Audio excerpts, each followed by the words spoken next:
بسم اللہ الرحمن الرحیم علمت نفس ما قدمت وأخرت۔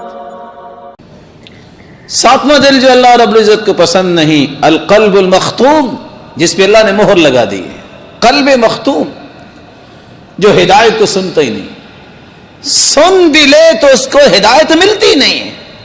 اور سبب کیا ہے؟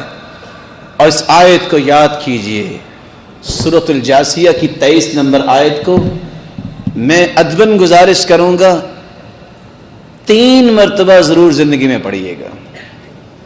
اگلے 3 دن میں سے 3 مرتبہ تمہیں دل کی بیماریوں کی اصل، دل کی بیماریوں کا راز بھی ملے گا اور دنیا کے اندر فتنوں کا سبب بھی سامنے آئے گا۔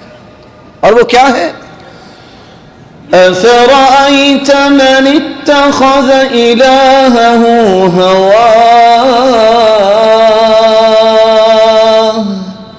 وَأَضَلَّهُ اللَّهُ عَلَىٰ عِلْمٍ وَخَتَمَ عَلَىٰ سَمْعِهِ وَقَلْبِهِ وَجَعَلَ عَلَىٰ بَصَرِهِ غِشَاوَةً فَمَن يَهْدِيهِ مِن بَعْدِ اللَّهِ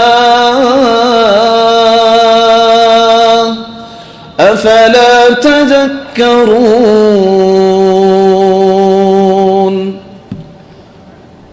کیا خیال ہے ان لوگوں کے بارے میں جو اپنی خواہش کے مرید اور غلام بن جائیں؟ خواہش نفس کا جو غلام بن جائے، دنیا جہان کی ڈگریاں اس کے پاس آ جائیں، وہ گمراہ ہی رہتا ہے۔ PhD 1 مرتبہ نہیں 10 مرتبہ کر لے، جب تک وہ خواہش نفس نہیں چھوڑے گا گمراہ ہی رہے گا۔ وَأَضَلَّهُ اللَّهُ عَلَىٰ عِلْمٍ، اللہ علم ہونے کے باوجود اسے گمراہ رکھیں گے، اس لیے کہ اللہ رب العزت کو چھوڑ کے اس نے اگر عبادت کی ہے تو اپنے دل کی ہے، مانی ہے بات تو دل کی مانی ہے۔ یا ایھا الانسان ما غرک بربک الکریم۔